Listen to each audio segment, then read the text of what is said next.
Always a delight to come your way with the very latest in the world of business. I am Pius Kojo Baka. And to that big story that broke today, Delta Airline, one of the biggest airlines that was affected by the global IT disruptions this morning, has resumed some flight departures.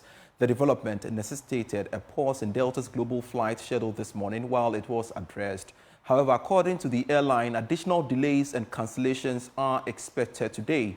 Delta Airline, in the meantime, has issued a travel waiver for all customers who have booked flights departing today, Friday, July 19. It allows customers to manage their own travel changes via delta.com and the Fly Delta app. And it adds that the fare difference for customers will be waived when rebooked travel occurs on or before July 24 in the same cabin of service as originally booked. Now, if travel is rebooked after July 24, any difference in fare between the original ticket and the new ticket will be collected at the time of booking. And we shall be bringing you more in other bulletins as well. But let's go on to some other stories in relation to this, though. The aviation expert, Sean Mendes, says airlines will be severely impacted, losing millions of dollars. We can take a listen to him. Many things in the aviation industry, nothing comes cheaply.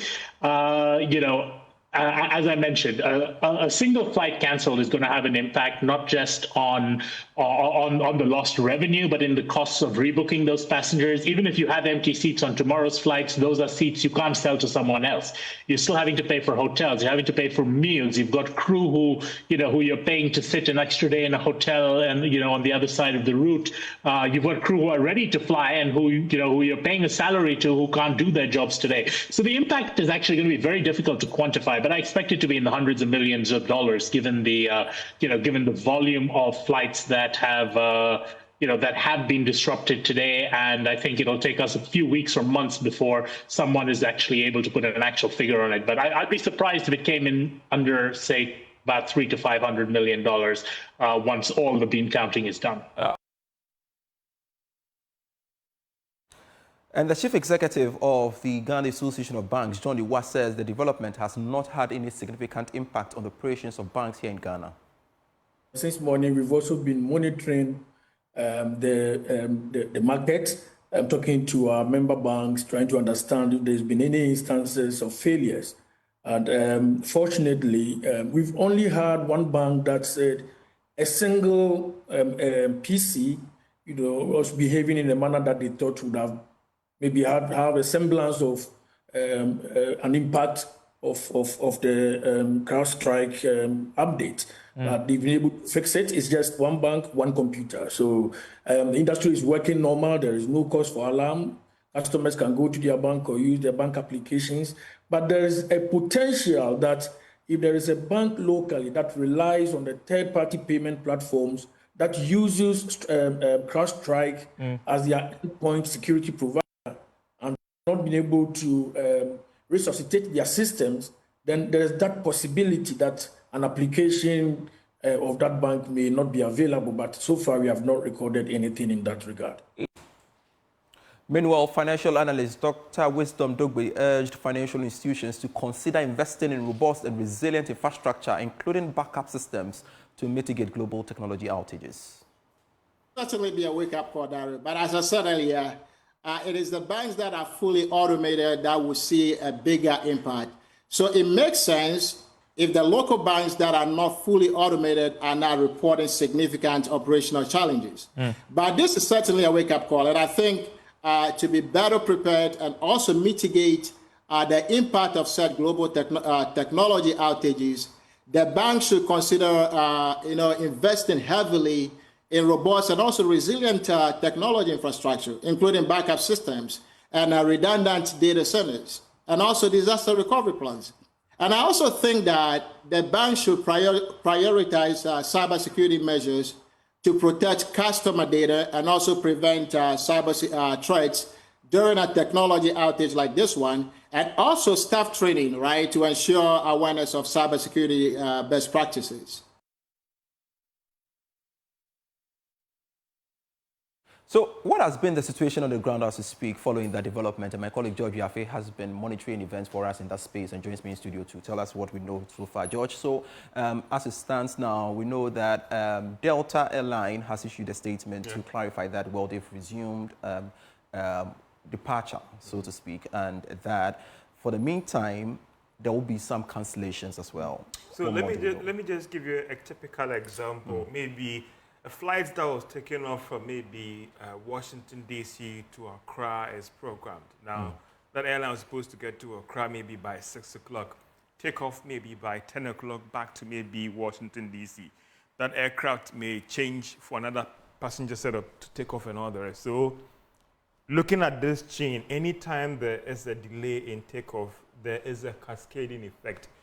Not to put out those airlines' name out here, about 3-4 airlines have been affected by this in terms of their time schedules that they had to take off and get into Accra. And that means that if that airline should have gotten here about 7, how about 4 hours rest time to take off and all the rest? We will see those chains of delays in some of these flights. Because some of these airlines also, knowing the associated cost in trying to cancel, they will try their best to push these passengers through. But what we can confirm is that some of these airlines that are operating out of Kotoka International Airport have had delays in their schedules. And we will see those cascading effect maybe till it could take you about 2 extra days to ramp up to get back to the normal schedules. But they've been able to put the system through.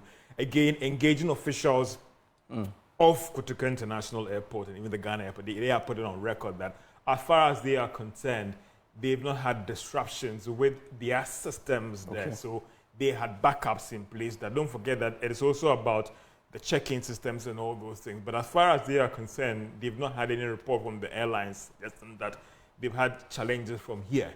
But it appears that these airlines that struggled in taking off from their origins in Europe and all the rest, and that is why. So from what we've been able to independently confirm, some of them have had challenges in meeting their schedules. And so an airline was supposed to have come in at 7, and now looking at somewhere around 9 and all the rest. And so that would cascade and have an impact on other schedules for the day. And sometimes for some of these things, it could take about 2-3 days to catch up with the normal schedule. I was looking forward to hearing more from the passengers, really. What does that mean to So them? the good thing is, again, for a lot of these airlines, that they always have a system in place. So for instance, this thing doesn't happen just a flash. If you are flying with British Airways, for instance, and they knew about it, they've sent you a notice way ahead to tell you that, Pius, your flight that should have taken off by 11:30 this evening, because of XYZ, it would delay a little bit. It comes at a huge cost when they have to cancel. So sometimes if they have to delay and even flying a new aircraft to come in and take you to your destination, they're going to do that. So in terms of that notice, most of these airlines have done that by sending individual messages, both on text, email, and even their apps. If you have actually registered on B, it is just for an example, they will send a notice to you that based on your email or text that because of XYZ, these flights are going to delay, and so be prepared for that. What are the alternate arrangements and all the rest? As of now, we cannot independently confirm that any flight has been cancelled that is scheduled for Accra. And also, we can say that the systems in Kotoka International Airport have actually been affected. As far as you're concerned, based on what we've picked up from the Ghana Airport Company and also the Ghana Civil Aviation Authority, the understanding is that as of now, things are normal. The only thing that we've been able to independently pick up from the original, these airlines that are coming into Accra, is that those takeoff times were affected. And it means that it would also impact on their landing time and also the time that they will take off, because in the aviation industry, there are certain minimum time that if an airline should land in terms of flying to that, they should do all those necessary things as well. So that is what, and if you read the Delta airline, it confirmed the delays that would happen. And so it appears that it might not just be Delta for now, because they have officially come out to confirm. But for other airlines, United Airlines also issued a statement saying that if you have to make changes in terms of times, and sometimes that will go into the next day, it will come at a cost. They've actually waived all those costs as well. So for now, what we can confirm is that there will be delays in the takeoff and all the rest. But in terms of cancellation, we cannot independently confirm that. any That's flights fine, will be George. cancelled. Ultimately, I don't know whether you've engaged the authorities on that as to when this disruption will be, fixed, so to speak, because we can't also say that because we've not been impacted, we'll sit aloof and watch. But again, that's why I say that. And if you follow the conversation with Sean Mendes, he explained that for most airlines in the South region, they kind of have a 3-4 layer backup system in place. So in terms of it affecting check-in and all the rest, as far as we are concerned, and again, I say that based on our engagement that we've had with officials of the Ghana Airport Company and even the Ghana Civil Aviation Authority, and going by their word, they don't have any challenge coming from Kotoka International Airport. What we've been able to independently pick up is the challenge that is the airlines that are taking off from their, if it's like, for instance, Brussels and Turkey and all the rest, that those are the challenges that we have now. So in terms of what they are putting in place, don't forget, all these operating outlets in terms of airports always have sometimes 3-4 layers in place to ensure that these things doesn't get out of hand. So in terms of the Ghana situation as well, that's the same thing we picked up, that they have backup systems in place, and as far as they are concerned, there's no cause for alarm. We're still monitoring the situation to see whether any of the airlines will come out and say that based on this challenge, they may have to cancel. Then you'll come in that what are the compensation in place in the International Civil Aviation Authority or ITA. There are basic rules when it comes to compensating passengers if you have to cancel the wait time, the food, the money, and all the rest. And sometimes it will come at a huge cost to these airlines. Certainly, George. Thanks so much for joining me in studio for that developing story. We shall keep our eyes on that and keep you posted in our subsequent bulletins. Away from that, the Ghana Police Service, in collaboration with the Bank of Ghana, has today, July 19, 2024, closed down Deknok investments located at Nungwa and the Asherman municipalities here in the Greater Accra region, in accordance with Section 20, Clause 2G of the Banks and Specialized Deposit-Taking Institutions Act 2016. More in this report. A statement released by the BOG said Deknok Investment was engaged in unauthorized deposit taking, contrary to Section 6 of Act 930. The statement said the Ghana Police Service is conducting further investigations into the operations of Deknok Investment. It advised all customers of Deknok Investment to remain calm while investigations continue, and added that the general public and all stakeholders will be informed on subsequent actions. The bank said it will continue to clamp down on illegal deposit-taking operations, and all offenders shall be dealt with in accordance with the law.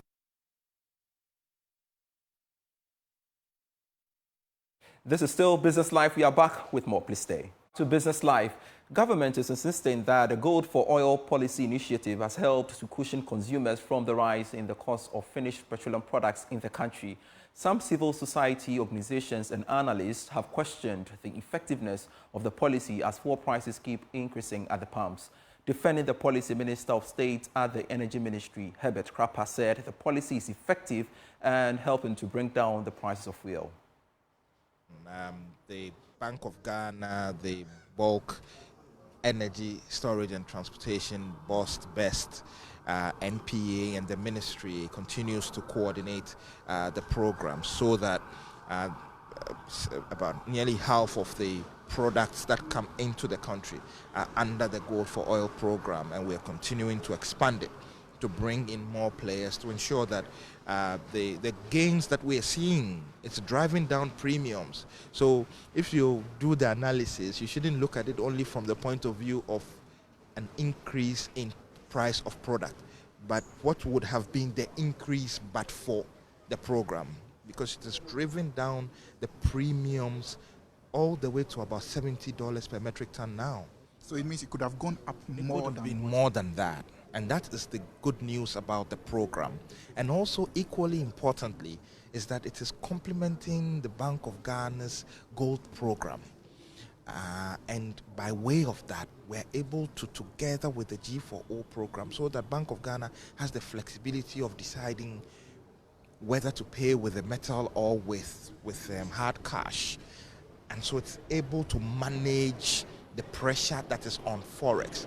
Previously, we would have been looking at something about $4 billion that the Bank of Ghana, through the Forex trading system, would have to cough up to be able to procure these petroleum products, that pressure has been reduced significantly. And you know the ripple effect of that on exchange rate depreciation. And so the program is working. We're probably not trumpeting it enough. And we are seeing the gains accrue systematically, but we must do more, and we must continue to work with NPA, with BOST, with the other downstream players, with the Bank of Ghana, the Minerals Income Investment Fund, to make sure that the program works better every day and is sustainable for the long haul. Thank you.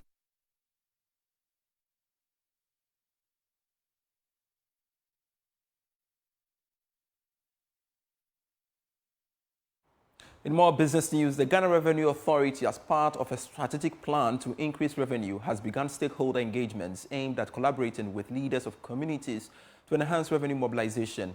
According to the Commissioner General of the GRA, Julie Siam, these measures are geared towards ensuring that the authority improves on revenue collection and meets its target of 146 billion cedis for the year 2024.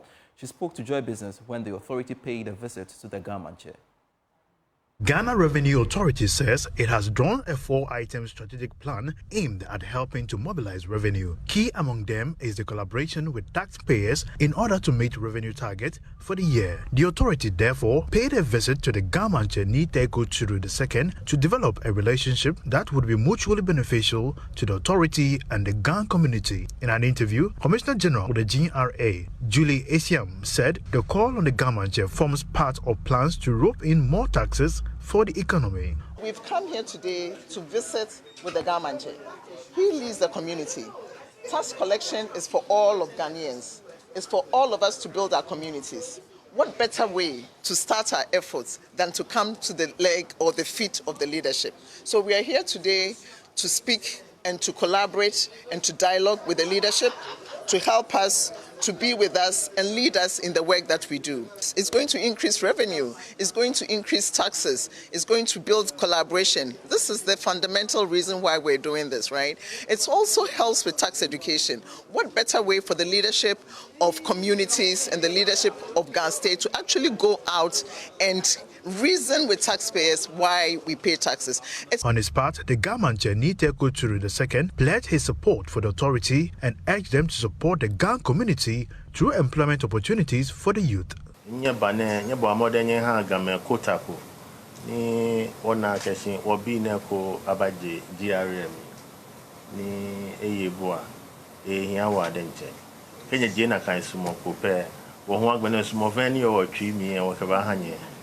The Ghana Revenue Authority exceeded the cumulative mid-year target of 138.6 million Ghana cedis, which represents a 0.2% increase. Before we go, the Ghana Chamber of Construction Industry has stated that it will engage cement manufacturers over the legislative instrument currently laid in Parliament to regulate prices of the product. The Chamber is of the view that there must be an amicable solution to address the misunderstanding between the cement manufacturers and as well government, who are against the LI and the Ministry of Trade and Industry for pushing for its implementation. We've got more for you in the following reports. The Ghana Chamber of Construction Industry, which describes itself as the end users, have appealed to all stakeholders to deliberate on the matter and find a workable solution to the issue. Already, the Chief Executive Officer of the Chamber of Cement Manufacturers has warned that the LI, if approved, will lead to reduced production and increase in prices. However, the chairman of the Ghana Chamber of Construction Industry, Surveyor Emmanuel Nenemate, believes there is the need to quickly assess the LI, even though it has 21 days to mature. So we will now engage further the cement manufacturers to see their point. Why is it difficult to submit their to do the price reporting for everybody to see that yes, you produce as so much cost, and so if you are selling as so much, then the margin on it is okay. So I believe that we are getting somewhere. Actually, we are getting somewhere by this engagement. The minister has explained, the manufacturers have also explained. So we'll look at all the issues and then get back to the minister. But the time is running. So if we delay, the bill would have become legal. What I want to prevent It's a situation where the bill becomes legal and somebody goes to court. Minister for Trade and Industry Katie Hammond insists the LI must be passed to check arbitrary pricing. It dispels the notion that the LI will control prices. We had realized that some companies were not using the proper standards, were not applying the proper standards for the production of cement. Cement, therefore, produced appear to have been substandard.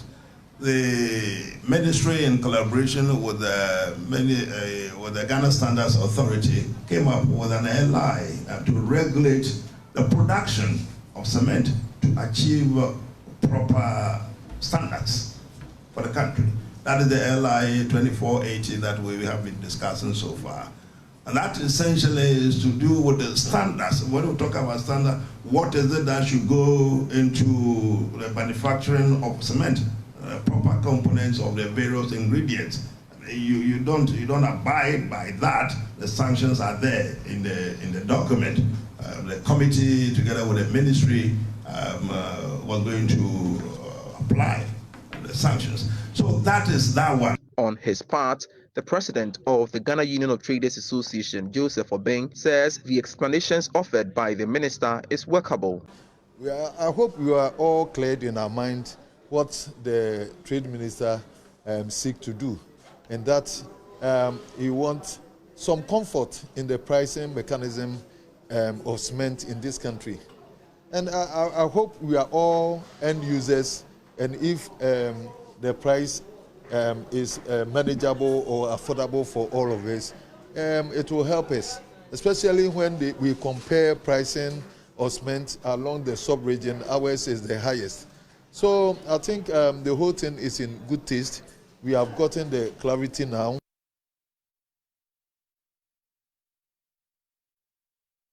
Thanks so much for watching Business Life with me, Pius Kojo Baka. For more stories, feel free, do log on to myjoyonline.com/business. Always a delight serving you. Beyond the Numbers is next with Winston Taki.